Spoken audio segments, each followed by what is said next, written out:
Si Ernesto ay isang lalaking namulat sa hirap ng buhay. Sa kabila ng kahirapan, natutunan niyang maging matapat at matyaga sa lahat ng bagay.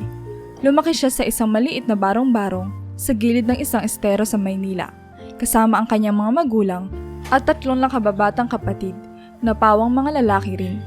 Ang kanilang mga magulang na sina Mang Nestor at Aling Lilia ay parehong basurero, kumakayod araw-araw upang maitawid ang pangangailangan ng kanilang pamilya. Sa mga simpleng paraan, natutunan ni Ernesto ang halaga ng bawat sentimo at kung paano ito dapat pahalagahan. Madalas isinasama ni Mang Nestor ang kanyang mga anak sa pamamasura. Para kay Ernesto at sa kanyang mga kapatid, hindi ito isang bagay na ikinakahiya kundi isang larong kinagigiliwan. Sa kanilang mga batang isip, ang tambakan ng basura ay nagiging isang malawak na playground na puno ng mga bagay na maaaring paglaruan at gawing bagong laruan. Kahit papuno ng alikabok at dumi ang kanilang katawan, wala silang pakialam. Ang mahalaga sa kanila ay ang kasiyahang dulot ng kanilang munting laro. Ernesto, kunin mo nga yung lata dyan sa gilid. Utos ni Mang Nestor habang tinuturo ang isang kinakalawang na lata na halos natatabunan na ng mga patapong papel at plastik. Agad naman tumalima si Ernesto. Masiglang sinunod ang utos ng ama habang umingiti. Sige po tatay! Sigaw na Ernesto habang hinahawi ang mga kalat upang makuha ang lata. Sa bawat galaw ng bata, makikita ang kasanayan at pagiging maalam sa ganitong uri ng trabaho. Naging likas na sa kanya ang pamamasura. At bagamat ito'y mabaho at marumi para sa iba, para kay Ernesto at sa kanyang mga kapatid, ito ang kanilang realidad. Isang realidad na kanilang niyakap ng walang pag-aalinlangan. Kuya, tingnan mo to! Tawag ng bunsong si Toto habang hawak-hawak ang isang sirang laruan na galing sa tambakan. Agad na lumapit si Ernesto at sinuri ang laruan. Maganda yan ah! Ayusin natin pag-uwi! Sagot ni Ernesto na tila may kakaibang tuwa sa kanyang mga mata. Sa kabila ng sirasirang anyo ng laruan, nakita niya ang potensyal nito bilang bagong kasangkapan sa kanilang mga laro. Tuturuan kita kung paano padudugtungin niyang gulong at yung katawan nito. Sa ganitong paraan, lumaki ang magkakapatid. Walang reklamo, puno ng pag-asa at laging nagkakaroon ng kasiyahan sa gitna ng hirap. Sa tuwing uuwi sila sa kanilang barong-barong, dala-dala nila ang ilang bagay na maaaring pagkakitaan o kaya yung mga bagay na maaaring paglaruan. Kung minsan, kahit pagod na si Ernesto, hindi niya ipinapakita ito sa kanyang mga kapatid. Palagi niyang iniisip na bilang panganay, kailangan siya ang maging matatag at inspirasyon ng mga ito. Anak, magpahinga ka na, sabi ni Aling Lilia isang gabi na mapansin niyang tahimik lang si Ernesto habang tinutulungan niyang salansanin ang kanilang napulot na basura. Alam kong napagod ka sa maghapon. Okay lang po nanay, masaya po akong natutulungan kayo ni tatay. Tugon ni Ernesto, pilit nang umingiti upang hindi mahalata ng ina ang kanyang pagod. Alam niyang malaki ang responsibilidad na nakaatang sa kanyang balikat bilang pinakamatanda sa magkakapatid. Kaya't sinisikap niyang gawin ang lahat para sa kanilang pamilya.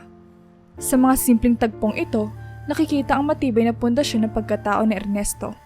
Ang kanyang pagkabata, bagaman puno ng kahirapan, ay naging isang paghubog sa kanyang karakter.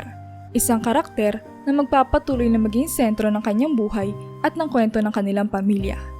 Sa kalagitnaan ng isang hapon, habang naglalaro sina Ernesto at ang kanyang mga kapatid sa tambakan ng basura, isang di inaasahang pangyayari ang naganap.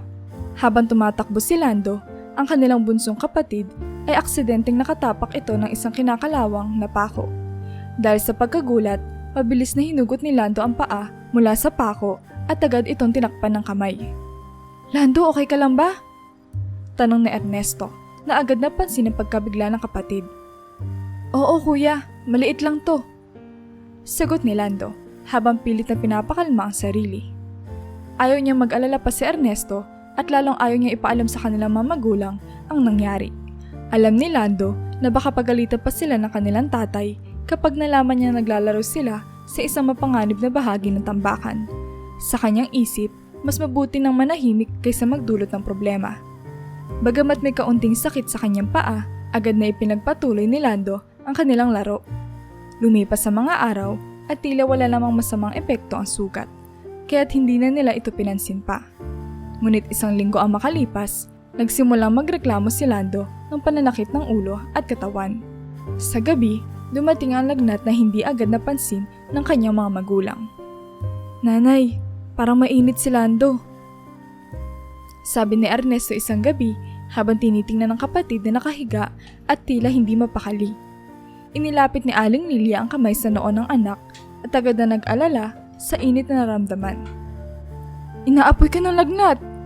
Bulalas ni Aling Lilia na agad kumilos upang alagaan si Lando. Gamit ang mga simpleng lunas, pilit nilang binaba ang lagnat ng bata. Pinunasan ng malamig na basang tela at pinainom ng gamot na kaya nilang bilhin. Ngunit sa kabila ng lahat ng ito, hindi pa rin bumababa ang temperatura ni Lando. Pagkalipas ng 2 araw na walang tigil na pag-aalaga, napilitan na ang mag-asawa na dalhin si Lando sa ospital. Ang takot at kaba ay makikita sa mga mata ni Mang Nestor habang pasan-pasan ang anak na tila nawawalan ng malay. "Dok, tulungan niyo po kami!" Pakiusap ni Mang Nestor pagkarating nila sa ospital.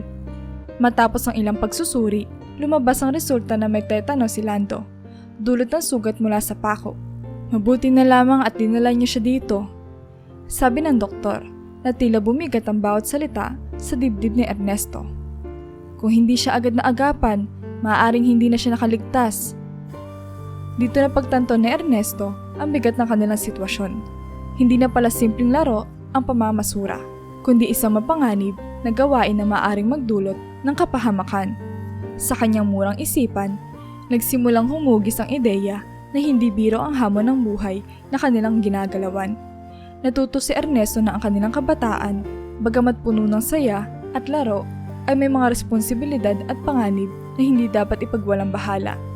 Nagsilbing paalala kay Ernesto ang pangyayaring iyon, na sa gitna ng lahat ng kasiyahan at simpleng pamumuhay, naroon ang mga panganib na kailangan nilang harapin at paghandaan. Matapos ang insidente kay Lando, napagdesisyonan ng kanilang mga magulang na si Ernesto at ang kanyang kapatid na si Raul na lamang ang kanilang isasama sa pamamasura. Sa kanilang munting tahanan, si Danilo at Lando ay naiwang mag-isa. Noong una, ayos lang ito sa kanilang dalawa. Ngunit habang lumilipas sa mga araw, nagsimula silang magreklamo ng pagkainip. Ang dati nilang kagalakan ay napalitan ng pagkaburyong at ang mga ngiti sa kanilang mga labi ay napalitan ng mga reklamo. Isang gabi, habang pinagmamasdan ni Ernesto ang kanyang mga kapatid na nakaupo lamang at tila walang magawa, isang ideya ang pumasok sa kanyang isipan. Naisip niyang gawin ng isang laro para sa dalawa. Isang bagay na magpapaaliw sa kanila kahit nasa loob lang sila ng kanilang bahay. Sa gitna ng mga kalat at mga bagay na kanilang nadampot mula sa pamamasura, nakita niya ang ilang mga stick at goma. Agad itong naglaro sa kanyang imahinasyon. Hinugot ang kanyang kakayahang maging malikhain at nagsimulang magkupit at mag-assemble. Habang ginagawa ang kanyang proyekto, naramdaman ni Ernesto ang kakaibang tuwa. Gamit ang mga stick, maingat niyang pinagbuklod-buklod ang mga ito upang makabuo ng isang maliit na baril. Tiniyak niya matibay ang pagkakadikit ng bawat bahagi na may tamang puwang upang magkasya ang isang goma na magsisilbing bala. Nang matapos na niya ang kanyang gawa, may 2 maliit na baril na nakalatag sa harapan niya, handang ipakita sa kanyang mga kapatid kinabukasan. Pagdating ng umaga, sabik si Ernesto na ipakita ang kanyang ginawa. Tinawag niya sina Danilo at Lando at agad silang lumapit sa kanya. "May sorpresa ako sa inyo," nakangiti niyang sabi habang inilabas ang 2 laruan mula sa likod ng kanyang katawan. Labis ang tuwa ng dalawa na makita ang mga laruan. Agad nilang kinuha ito at tinanong kung paano ito gagamitin. "Ganito lang," sabi ni Ernesto habang ipinapakita kung paano ipitin ang goma at hilahin upang magamit na bala. Sa bawat pagbitaw ng goma, ito'y mabilis na lumilipad papalayo na siyang ikinasiya ng kanyang mga kapatid. "Wow kuya! Ang galing naman ito!" Masayang sigaw ni Lando habang patuloy na nilalaro ang kanyang bagong baril. Si Danilo naman ay abala sa pagpapalipad ng goma sa iba't ibang direksyon na tila ba isa itong totoong laruan na nabili sa tindahan. Habang pinagmamasdan ni Ernesto ang kanyang mga kapatid, naramdaman niya ang isang kakaibang saya. Napagtanto niya na may kakayahan pala siyang gumawa ng mga bagay-bagay mula sa simpleng mga materyales na madalas ay tinatapon na lamang ng ibang tao. Ang laruan na kanyang ginawa ay hindi lang basta laruan para sa kanyang mga kapatid. Ito ay simbolo ng kanyang pagmamahal at pag-aalaga sa kanila, at isang pantunay ng kanyang husay at pagkamalikhain. Sa murang edad, natutunan ni Ernesto ang halaga ng pagkamalikhain at pagkamatyaga. Naging inspirasyon sa kanya ang kasiyahan ng kanyang mga kapatid, at mula noon, nagsimula siyang mag-isip pa ng iba pang mga bagay na maaari niyang gawin gamit ang mga simpleng materyales na kanilang natatagpuan sa kanilang pamamasura. Sa kabila ng hirap ng buhay, natutunan niya sa bawat hamon ay mayroong pagkakataon na magtagumpay at magdala ng kasiyahan sa iba. Lumipas sa mga taon at unti-unting nagbago ang takbo ng buhay nila Ernesto. Mula sa isang batang mahilig maglaro sa tambakan ng basura, siya ngayon ay isang binata na nagtatrabaho bilang guard sa isang toll booth. Sa ilalim ng araw, habang pinagmamasdan ng mga sasakyang dumadaan, madalas niyang naiisip ang mga panahon ng kanilang kabataan, ang mga araw na walang inaalalang problema, kundi ang paglalaro kasama ang mga kapatid. Si Raul at Danilo, ang kanyang mga kapatid, ay nagtatrabaho bilang mga barker sa isang parkingan. Bagamat hindi kalakihan ang kanilang kinikita, sapat na ito upang makatulong sa kanilang pamilya. Si Lando naman, na dati ay halos muntik na mawala sa kanila, ay tumutulong ngayon sa palengke. Sa kabila ng kanilang pagtanda, nanatili pa ring namamasura ang kanilang mga magulang, si Mang Nestor at Aling Lilia, bagamat hirap na rin ang mga ito sa kanilang trabaho. Sa gitna ng kanyang pang-araw-araw na trabaho sa toll booth, nakilala ni Ernesto si Carmen. Si Carmen ay isang masayahing dalaga na tila lagi may baong kwento at biro sa bawat pagdaan niya sa toll booth. Mayroon siyang palagi nakabibighaning ngiti na tila walang katapusang saya ang hatid. Madalas siyang dumadaan sa toll booth kung saan naka-duty si Ernesto. Lagi may nakahandang matamis na bati tulad ng "Good morning, Kuya Guard!"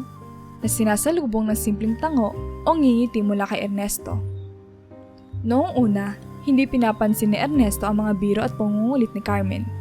Para sa kanya, trabaho ang kanyang prioridad at wala siyang oras para sa mga walang kabuluhang pakikipagkulitan.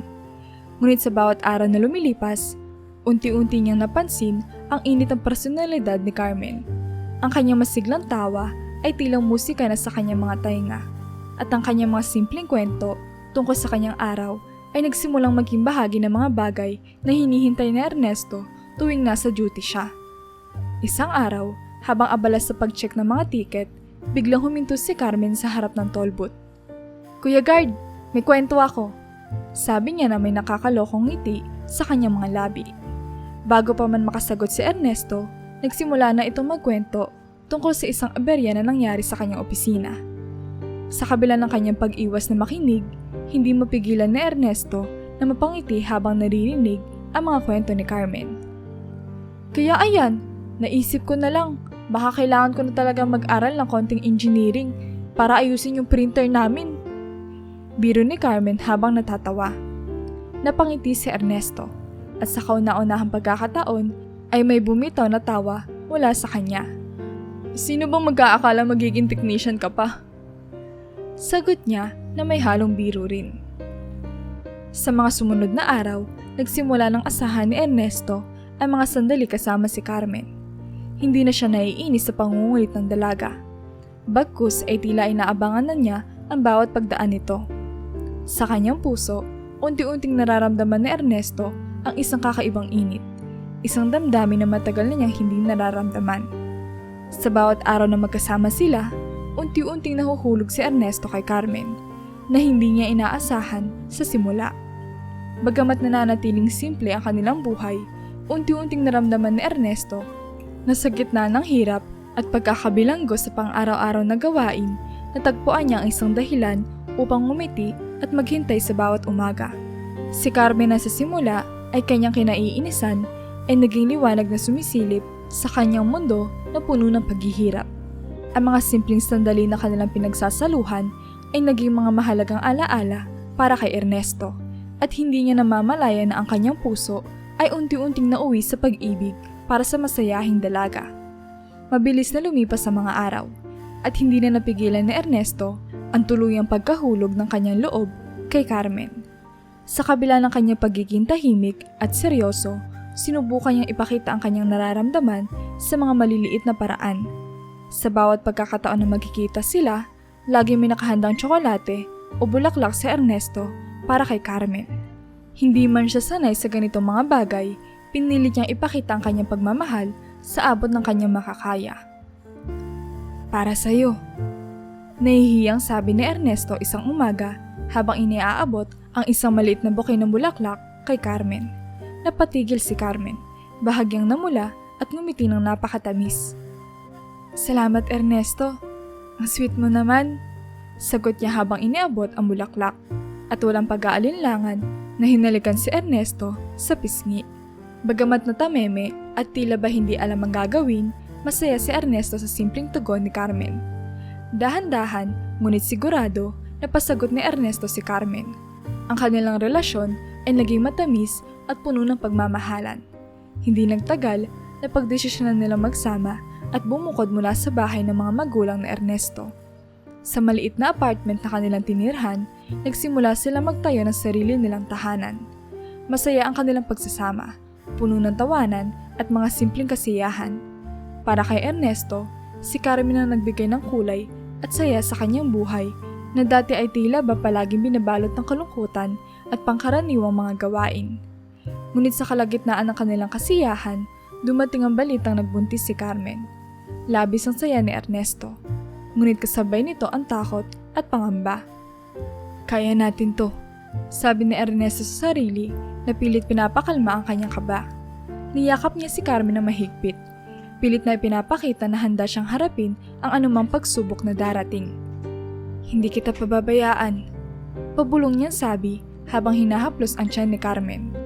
Habang lumalaki ang tiyan ni Carmen, lalo silang naging malapit sa isa't isa. Madalas silang pag-usapan ng kanilang mga plano para sa kanilang magiging anak. Ano kayang magandang pangalan? Tanong ni Carmen isang gabi habang magkatabi silang nakahiga. Esmeralda, sagot ni Ernesto na may ngiti sa kanyang mga labi. Gusto ko ng pangalang Esmeralda, parang may magic. Tumawa si Carmen. Esmeralda? Ang ganda naman. Sige, yun na lang. Ngunit sa kabila ng kanilang mga plano at pangarap, dumating ang hindi inaasahang trahedya. Nagkaroon ng komplikasyon sa pagbubuntis ni Carmen. Habang nasa ospital, habang pinipilit ni Carmen na magpakatatag, hindi mapigilan ni Ernesto na mag-alala. Laban lang Carmen, kailangan kita, kailangan ka ng anak natin. Nanginginig na sabi ni Ernesto habang hawak ang kamay ng kanyang asawa. Ngunit sa huli, matapos ang matinding labanan, isinilang ni Carmen ang kanilang anak, si Esmeralda. Isang napakagandang sanggol na siya ring naging dahilan ng kanyang pagpanaw. Hawak-hawak ni Ernesto ang kanilang bagong silang na anak habang pinagmamasdan si Carmen na ngayon ay wala ng buhay. Napuno ng lungkot at takot ang puso ni Ernesto, na tila ba nawala ang lahat ng liwanag sa kanyang buhay. Habang umiiyak si Esmeralda sa kanyang mga bisig, naramdaman ni Ernesto ang bigat ng responsibilidad na iniwan sa kanya. Paano na kami, Carmen? Pabulong niyang tanong sa sarili, habang tumutulo ang mga luha sa kanyang mga mata. Paano ko haharapin ang buhay na wala ka? Ngunit sa kabila ng kanyang lungkot, pinilit ni Ernesto na magpakatatag. Ngayon, mayroon na siyang dahilan upang ipagpatuloy ang laban. Si Esmeralda, ang bunga ng kanilang pagmamahalan.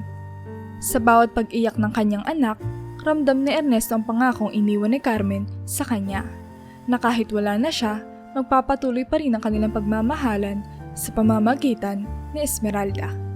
Lalaban tayo anak. Mahina, ngunit matatag na sabi ni Ernesto habang pinapatahan si Esmeralda. Kakayanin natin ito. Kakayanin ko ito para sa iyo anak. Sa pagpanaw ni Carmen, kinailangan ni Ernesto na magpakatatag para sa kanyang anak na si Esmeralda. Pinalaki niya ito mag-isa. Pilit na kinukumbinsi ang sarili na kayang-kaya niya ito kahit pa sa gabi ay ramdam niya ang lungkot ng pagkawala ng kanyang mahal. Sa kabila ng lahat, hindi siya nagpatinag. Para sa kanya, si Esmeralda na ang kanyang buhay. Madalas, bumibisita ang mga kapatid ni Ernesto sa kanilang tahanan. Kuya, kamusta naman kayo nitong si Esmeralda? Tanong ni Raul habang buhat ang maliit na sanggol. Nakangiti si Ernesto habang pinagmamasdan ng kanyang kapatid na masayang kinakausap ang bata. Mabuti naman siya Raul, Nakaka-adjust na rin ako sa schedule ko. Sagot ni Ernesto na pilit ipinapakita ang lakas ng loob sa kabila ng kanyang pagod. Ang mga magulang ni Ernesto ay hindi rin nagkulang sa pangangamusta. Ernesto, kung kailangan mo ng tulong, huwag kang mag-atupiling magsabi. Alok ni Mang Nestor isang araw habang dala-dala ang ilang gulay na pinamili ni Aling Lilia. Salamat po, Tay. Sobrang laking tulong po yung mga dala nyo. Si Nanay nga lagi nagpapadala ng pagkain. Natatakot yatang hindi ko kayang pakainin si Esmeralda. Biro ni Ernesto, bagamat alam niyang totoo rin ang pangamba ng kanyang ina. Sa paglipas ng panahon, napagtanto ni Ernesto na kinakailangan niyang ayusin ang kanyang oras upang mabantayan ng maayos si Esmeralda. Boss, maaari po ba ako magtrabaho sa gabi? Tanong niya isang araw sa kanyang supervisor. Kailangan ko pong magbantay sa anak ko sa umaga. Bata pa siya at wala nang ibang mag-aalaga. Tumingin na malalim ang kanyang boss na tila nag-iisip. Naiintindihan kita, Ernesto. Sige, aayusin natin ang schedule mo. Pero kapag kailangan natin ng extra hand sa umaga, pwede ka pa rin bang tumulong? Tanong ng boss na alam ang dedikasyon ni Ernesto sa kanyang trabaho. Opo, boss. Kung kailangan po ng overtime, tatanggapin ko po. Sagot ni Ernesto nang walang pag-aalinlangan.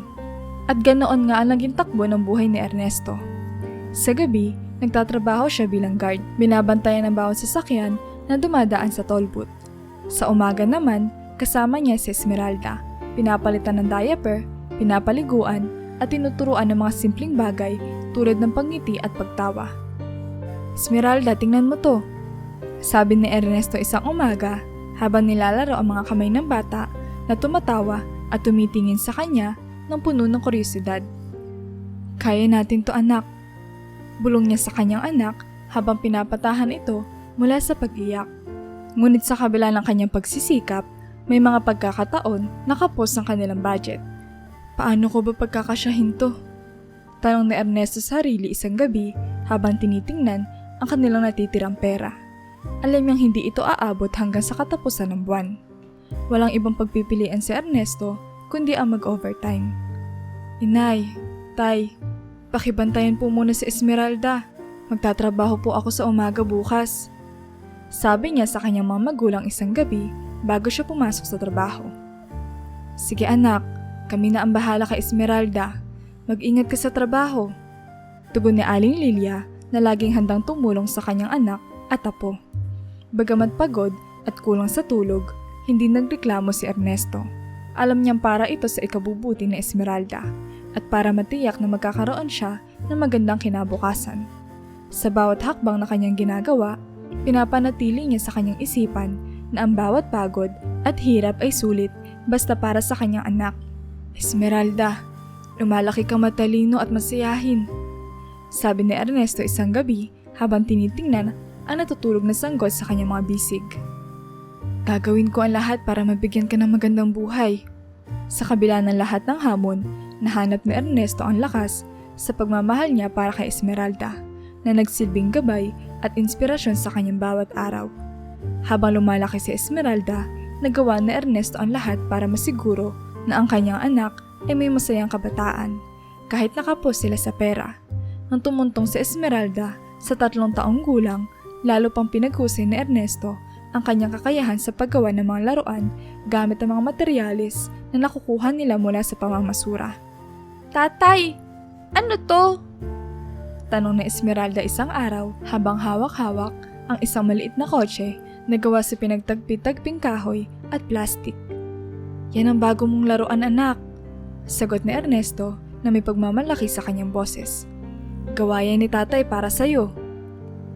Ang ganda, tatay! Salamat po! Masayang tugon ni Esmeralda, agad nang nilalaro ang bagong kotse. Sa tuwing nakikita ni Ernesto ang kanyang anak na masaya, sa simpleng laruan na kanyang ginawa, napapawi ang lahat ng pagod at hirap na kanyang nararamdaman. Upang masigurong ligtas at masaya si Esmeralda, gumawa pa si Ernesto ng duyan sa loob ng kanilang bahay. Gamit ang mga lumang tela at lubid, siniguro niya magiging komportable ang bata habang naglalaro o natutulog dito. Tatay, Pwede na po ba akong humiga dito? Tanong ni Esmeralda habang tinitingnan ang bagong gawa ni Ernesto. Oo naman anak, para yan sa'yo. Sagot ni Ernesto habang inaalalayan si Esmeralda na humiga sa duyan. Ngunit sa kabila ng masayang pagsasama nilang mag-ama, hindi naiwasan ni Ernesto na makaramdam ng lungkot sa gabi, lalo na kapag naaalala niya si Carmen. Marami sa kanyang mga kaibigan ang nagsasabing oras na upang siya ay maghanap ng bagong pag-ibig. Ernesto, hindi masama na subukan mong magmahal ulit, sabi ng isa niyang kaibigan. Para sa iyo at sa anak mo rin yan. Matapos ang maraming pag-aalinlangan, napagdesisyonan ni Ernesto na subukan muli ang pag-ibig. Ipinakilala ng kanyang kapatid na si Lando ang isang tindera sa palengke na nagngangalang Maria. Kuya, si Maria nga pala, sabi ni Lando isang hapon habang kasama ang isang babae na may simpleng ngiti at kalmadong aura. Magandang hapon po, bati ni Maria na may magaan at mabait na tono. Magandang hapon din, sagot ni Ernesto habang nakipagkamay kay Maria. Naging magaan ang pakikitungo nila sa isa't isa at sa bawat araw na lumilipas, unti-unting naging mas malapit sila. Hindi nagtagal, napagdesisyonan nila magsama sa iisang bahay. Sa simula, naging maayos naman ang kanilang pagsasama. Pinagsisikapan ni Ernesto na mapanatili ang kapayapaan sa kanilang tahanan, lalo na para kay Esmeralda.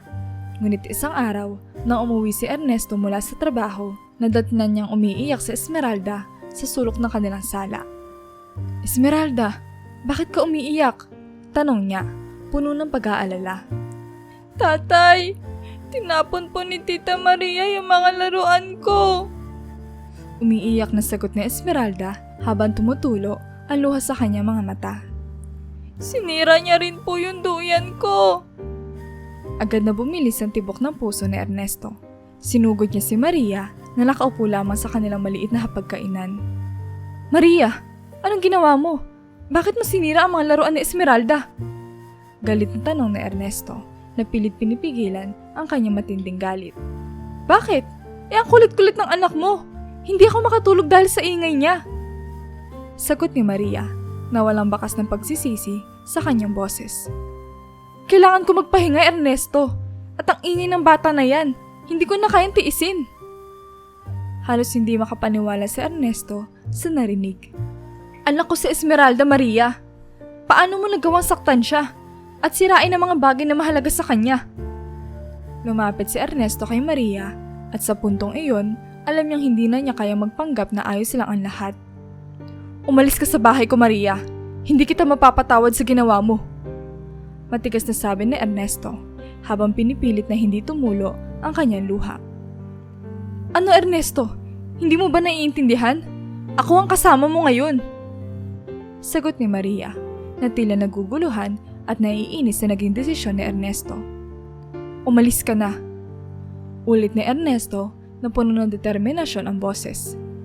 Mas mahalaga sa akin ang anak ko kaysa sa kahit anong relasyon natin. Umalis ka na. Walang magawa si Maria kundi mag-impake ng kanyang gamit at umalis. Sa pagkakaupo ni Ernesto sa tabi ni Esmeralda, niyakap niya ito na mahigpit. Pasensya ka na anak, hindi na kita pababayaan ulit. Bulong niya habang tinatapik ang likod ng bata. Alam niyang ginawa niya ang tama at kahit na masakit, alam niyang para ito sa ikabubuti ni Esmeralda. Sa kabila ng lahat ng naranasan nila, nanatili si Ernesto na matatag.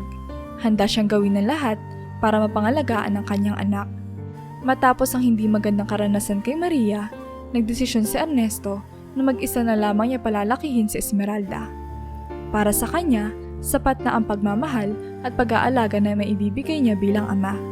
Ayaw niya nang ipagsapalaran pa ang kaligayahan at kaligtasan ng kanyang anak sa ibang tao.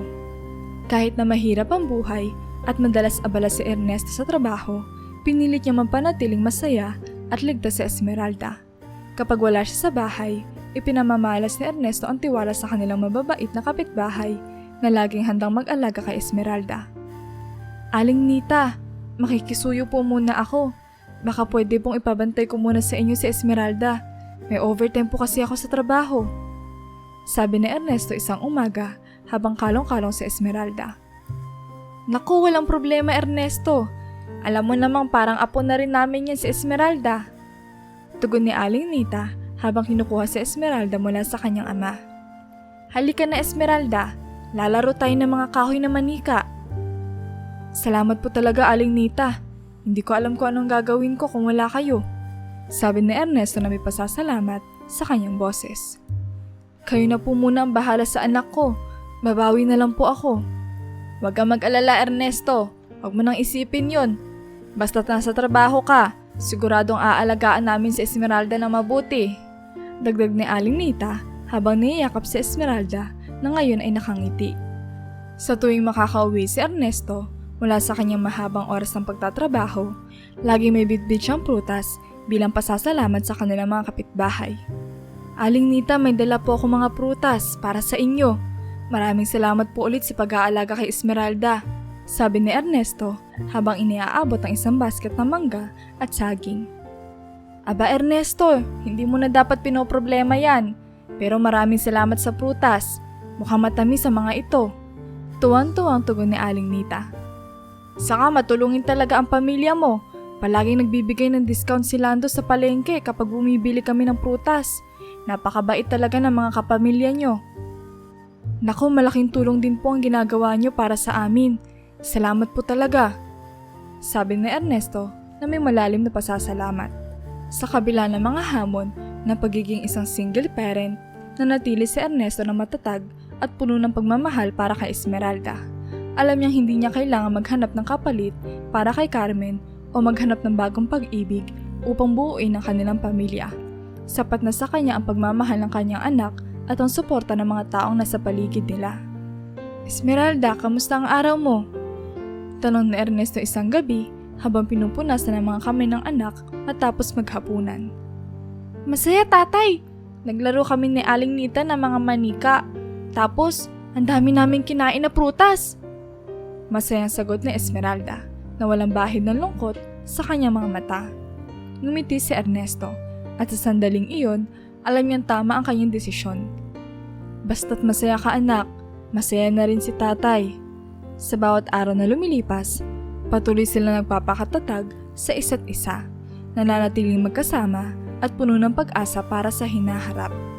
Nang tumuntong na si Esmeralda sa tamang edad, napagdesisyonan ni Ernesto na ipasok na ito sa eskwela. Alam niyang mahalaga ang edukasyon para sa kinabukasan ng kanyang anak at nais niyang masiguro na magiging maganda ang karanasan ni Esmeralda sa paaralan. Esmeralda anak, mag-aaral ka na! Masayang sabi ni Ernesto habang iniabot kay Esmeralda ang bagong biling uniforme. Tatay, ang ganda po ng uniform ko, parang prinsesa! Sabi ni Esmeralda habang pilit na sinusukat ang puting blouse at asul na palda sa harap ng salamin.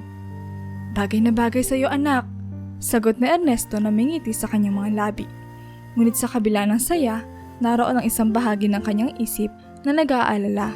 Naalala niya ang sarili noong siya'y bata pa, noong pumapasok siya sa paaralan kasama ang kanyang mga kapatid. Madalas silang tuksuhin ng mga kaklase nila dahil sa kanilang estado sa buhay. Basurero! Basurero! Madalas nilang marinig at iyon ay nag-iwan ng malalim na sugat sa kanyang puso. Hindi niya hahayaang maranasan ni Esmeralda ang ganong klase ng panunukso, kahit siniguro niya na ang lahat ng kagamitan ng kanyang anak ay maayos, mula sa sapatos, bag, at mga gamit sa paaralan.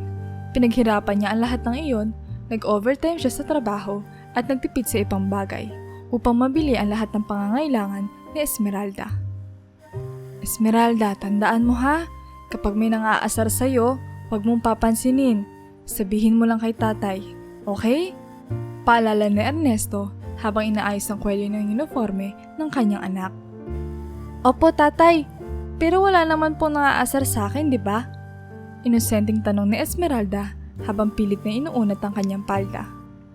Sana nga anak, pero kung sakali man, huwag kang matatakot, andito lang si tatay para sa'yo.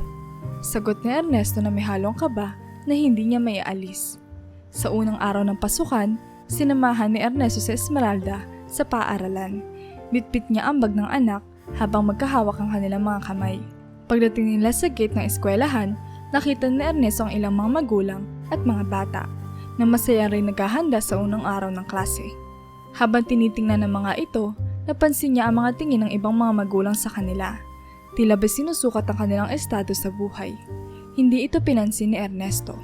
Bagkus ay itinuloy niya ang paglalakad kasama si Esmeralda patungo sa loob ng paaralan. "Esmeralda, excited ka ba?" tanong na Ernesto habang patuloy silang naglalakad. "Opo, tatay. Gusto ko na pong mag-aral at makipaglaro sa mga bagong kaibigan." Masiglang sagot ni Esmeralda na hindi mapigilan ng saya sa kanyang boses. Bago tuluyang iwan si Esmeralda sa kanyang silid-aralan, yumuko si Ernesto upang maging kapantay ng kanyang anak. "Anak, lagi mo tatandaan, mahal na mahal kita. Gusto ko lang na maging masaya ka at matuto ng maayos. Kaya huwag kang matatakot ha. Nandito na si tatay," sabi niya habang hinahaplos ang buhok ng bata. "Opo, tatay. Ako rin po, mahal na mahal kita," sagot na Esmeralda bago siya yumakap na mahigpit sa kanyang ama. Habang naglalakad pa uwi, hindi maiwasan na Ernesto na mag-isip. Kailangan kong protektahan si Esmeralda, lalo na sa mga bagay na maaaring magdulot sa kanya ng sakit. Bulong niya sa sarili. Alam niyang hindi niya kontrolado ang mundo sa loob ng paaralan, pero gagawin niya ang lahat upang matiyak na magiging masaya at ligtas ang kanyang anak. At sa bawat hakbang na ginagawa niya, isa lang ang malinaw kay Ernesto. Si Esmeralda ang kanyang mundo, at walang sino man na may karapatang sirain ang kaligayahan ng kanyang anak. Isang hapon, nang umuwi si Esmeralda mula sa eskwelahan, napansin agad ni Ernesto na tila malungkot ang kanyang anak. Hindi tulad ng mga nakaraang araw na masigla itong nagkukwento tungkol sa kanyang mga kaibigan at mga bagong natutunan. Tahimik lang si Esmeralda habang kinakalas ang kanyang sapatos.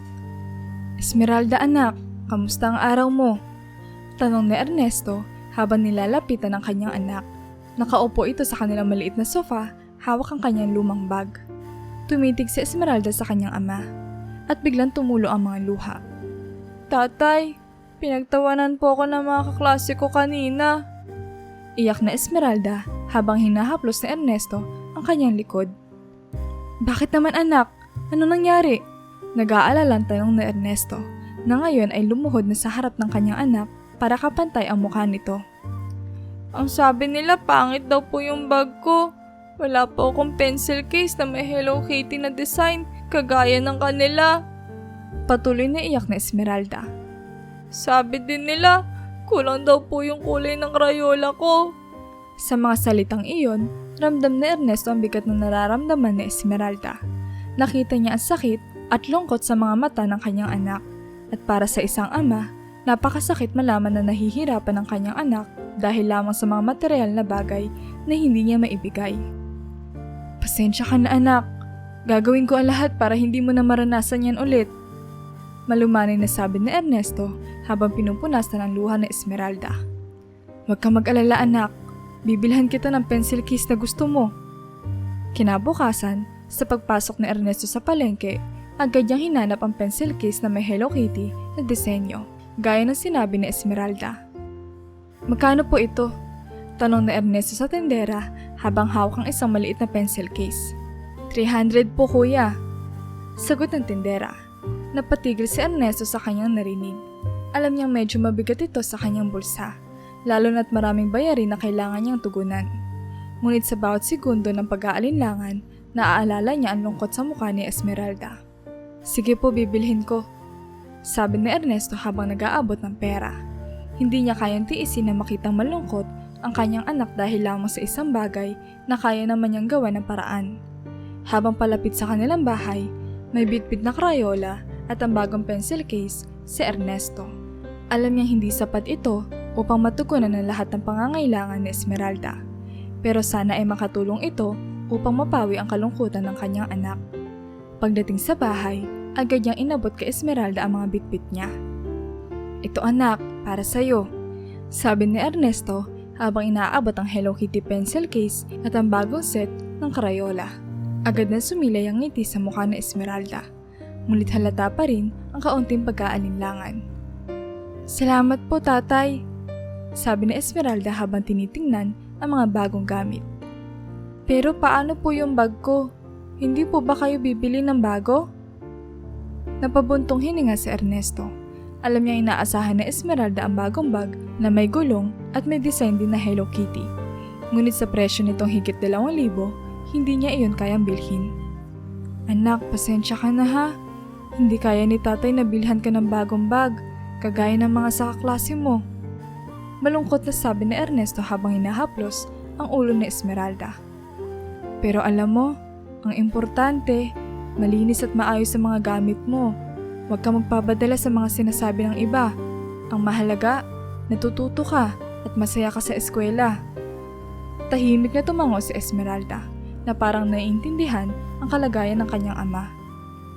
Opo tatay, naiintindihan ko po. Okay lang po, masaya na po ako dito sa pencil case at crayola na binili nyo. Sagot niya na ngayon ay nakangiti na ulit. Wala pong ibang tatay na katulad nyo. Niyakap ni Ernesto ang kanyang anak na mahigpit. Mahal na mahal kita, Esmeralda. Gagawin ko ang lahat para mapasaya ka. Bulong ni Ernesto habang pinapahid ang mga natitirang luha sa pisngi ni Esmeralda. Sa bawat araw na lumilipas, alam niyang patuloy silang makakaranas ng mga hamon, ngunit sa pagmamahal at pagkakaintindihan nila mag-ama, alam din niyang kaya nila malagpasan ang lahat ng iyon. Makalipas ang ilang linggo, mula na mag-umpisa ang problema ni Esmeralda sa eskwelahan, unti-unting napansin ni Ernesto ang pagbabago sa anak niya. Tuwing sinusundo niya ito mula sa eskwelahan, laging masigla at masayang-masaya si Esmeralda. Hindi na ito tulad noong mga unang araw na umiiyak o malungkot. Sa halip, may halong saya at kilig sa kanyang mga kwento. Tatay, alam mo ba? Marami na akong kalaro ngayon. Tuwang-tuwang kwento ni Esmeralda habang sabay silang naglalakad pa uwi. Pinahiram ako ng mga kaklase ko ng kanilang mga laruan at pinahiram ko rin sa kanila yung bago kong pencil case. Ngumiti si Ernesto habang nakikinig sa masayang kwento ng kanyang anak. Talaga anak? Masaya ako na marami ka ng kaibigan ngayon.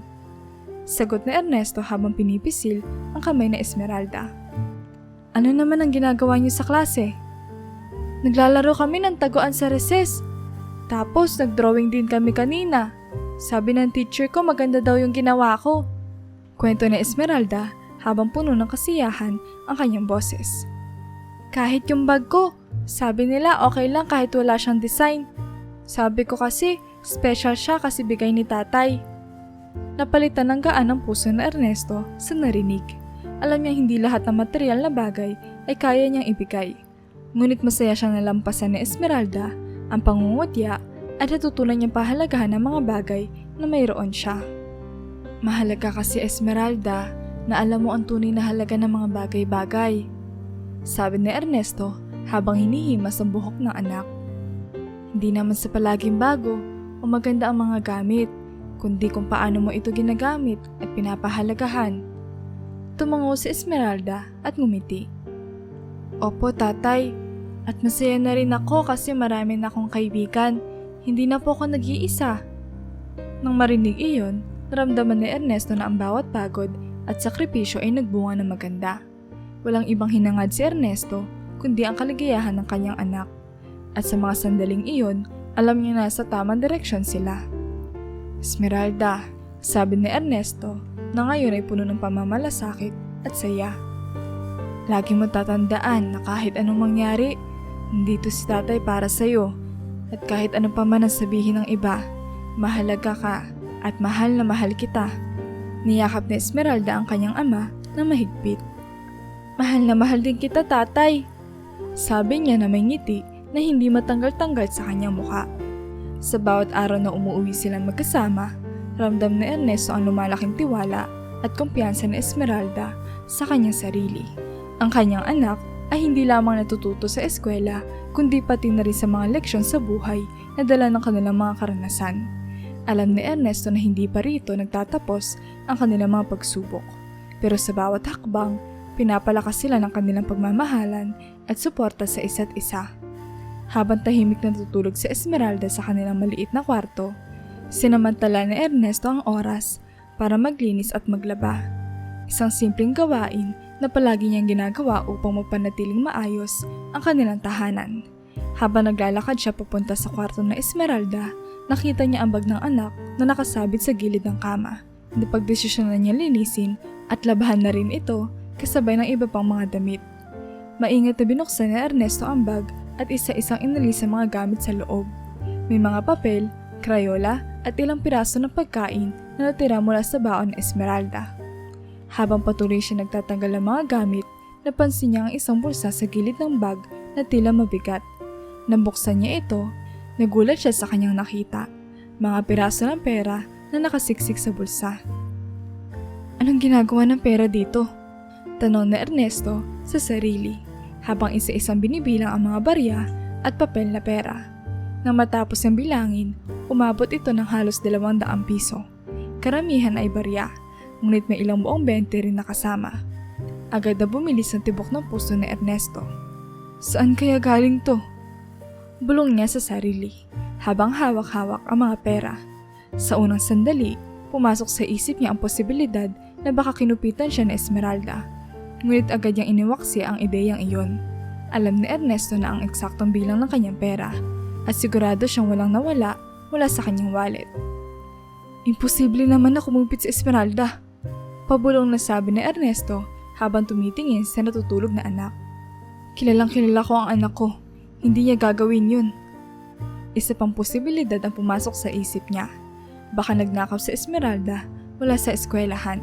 Ngunit muli, alam niyang hindi iyon ang ugali ng kanyang anak. Itinuro niya kay Esmeralda ang tamang asal at ang pagiging matapat. Kilala niya ang kanyang anak at nagtiwala siyang hindi nito gagawin ang ganoong bagay. Pero kung hindi galing sa akin ang pera at hindi naman siya nagnakaw, saan kaya nanggaling to? Tanong ni Ernesto sa sarili habang patuloy na iniisip ang sitwasyon. Napaisip siya sa mga araw na napapansin niyang palaging dala na Esmeralda ang kanyang bag kapag naglalaro.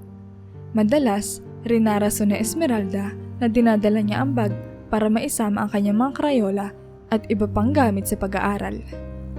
Ngunit ngayon, nagdududa si Ernesto. Bakit niya parating dala ang bag niya? May iba pa kaya siyang dahilan?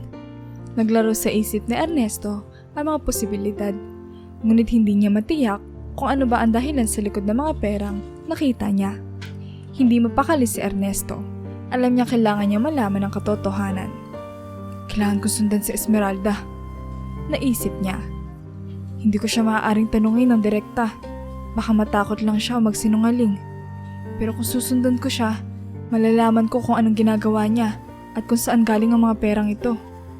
Matapos isaisip ang plano, ipinasyang sundan ni Ernesto si Esmeralda sa susunod na pagkakataon.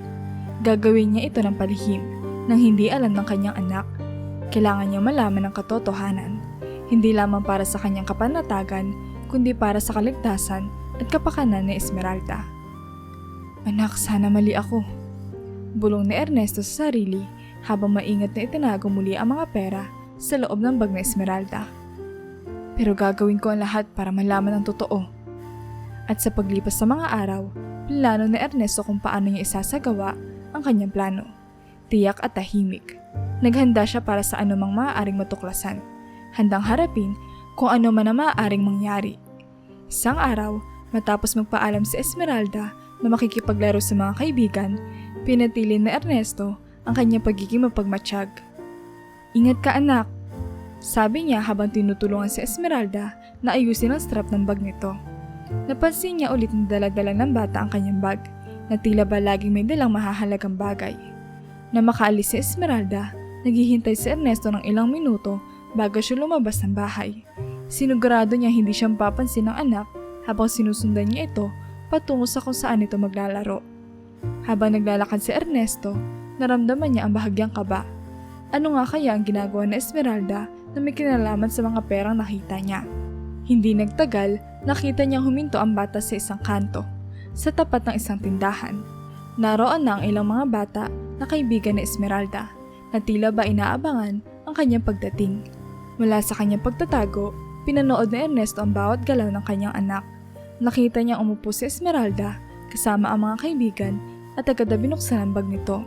Naglabas si Esmeralda ng mga kahoy, stick, goma at ilang mga gamit kasama ang kanyang mga krayola. Habang binabantayan ni Ernesto ang nangyayari, nakita niya si Esmeralda na maingit na binubuo ang mga materyales. Sa bawat galaw ng kamay ng bata, unti-unting lumitaw ang pamilyar na hugis. Isang laroang baril na kahawig ng mga laruan na dati niyang ginagawa noong bata pa siya. Napalunok si Ernesto. Gumagawa siya ng laruan, tulad ng mga ginawa ko dati. Bulong ni Ernesto sa sarili, habang patuloy na nakatitig sa ginagawa ng anak.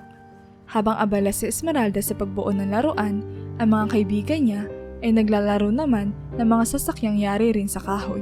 Nakita ni Ernesto na nilabas ni Esmeralda ang Crayola mula sa bag at iniabot ito sa mga kaibigan niya. Agad na ginamit ng mga bata ang Crayola upang kulayan ang kanilang mga laroang sasakyan. Natapos ni Esmeralda ang kanyang ginagawa at inabot ito sa isa sa kanyang mga kaibigan. Ang batang binigyan ni Esmeralda ng laroang baril ay ngumiti ng malaki at agad na nagbigay ng 20 kay Esmeralda. Napatingin si Ernesto sa mga bariyang inabot ng mga bata at sa mga perang nilagay ni Esmeralda sa loob ng kanyang bag. Dito napagtanto ni Ernesto ang katotohanan. Binibenta ni Esmeralda ang mga laroang ginagawa niya sa kanyang mga kaibigan. Natutunan niya ito sa akin, naisip ni Ernesto habang nagbabalik tanaw sa mga pagkakataon kung saan tinuturuan niya si Esmeralda kung paano gumawa ng simpleng laruan mula sa mga bagay na nakukuha nila. Hindi niya naisip na gagamitin ito ng anak niya upang kumita ng pera. Ngunit sa halip na magalit, nakaramdam siya ng pagmamalaki sa liksi at sipag ng kanyang anak. Subalit, kasama nito ay may kaunting pangamba.